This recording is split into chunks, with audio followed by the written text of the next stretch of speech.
Hello, it's Russell from Millboard again, and today we're going to be going over some of the simple steps to installing millboard decking. And in reality, installing millboard decking is actually a straightforward process, but I would always recommend reading our installation guide before you start, because there are a few top tips that will help ensure a quality finish. First of all, your preparation. You need to store your boards on a flat surface and always store them face to face, back to back, to protect the top surface. When I'm ready to start, I like to lay out some of the boards to ensure that I'm not getting the same grain pattern side by side.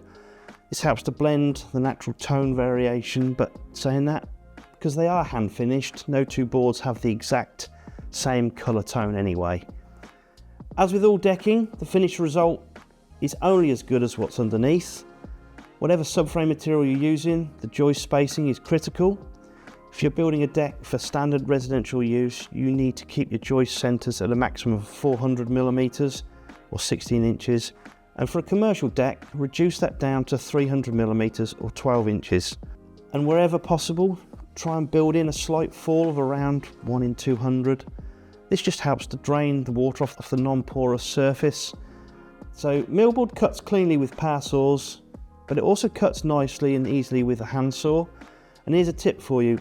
I will always cut the ends of the deck boards and square them up with a slight 2-degree back cut.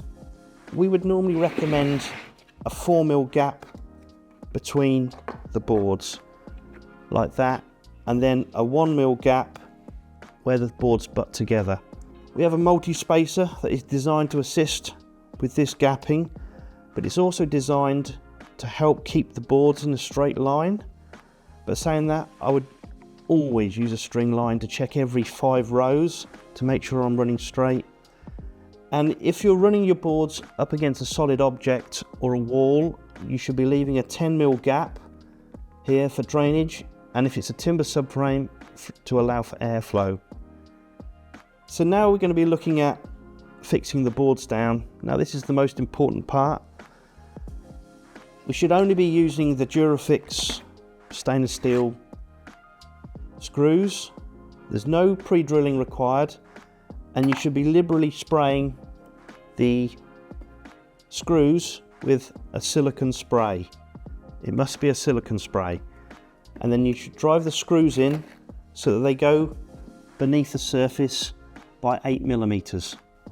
You should be using 2 screws across every joist, and when it comes to the end of a board, you should be using 3 screws to hold it down. And please only use a drill driver, not an impact driver, because they can damage the surface and it leaves more of a ragged hole on the surface where the screws have gone in. For a correct and professional finish, use our edgings and fascia profiles on all steps and traffic perimeters. And if you have curved corners, use the flexible edging profiles as designed. There's information in our installation guide to help you fit these correctly. But once your deck is down, give it a simple wash down with warm soapy water and a medium stiff broom to remove any dust and dirt from the installation. If you follow these steps, your millboard deck will look incredible for years to come. We have dropped a link to the full in-depth guide in the description below, and I look forward to seeing you next time. Happy building.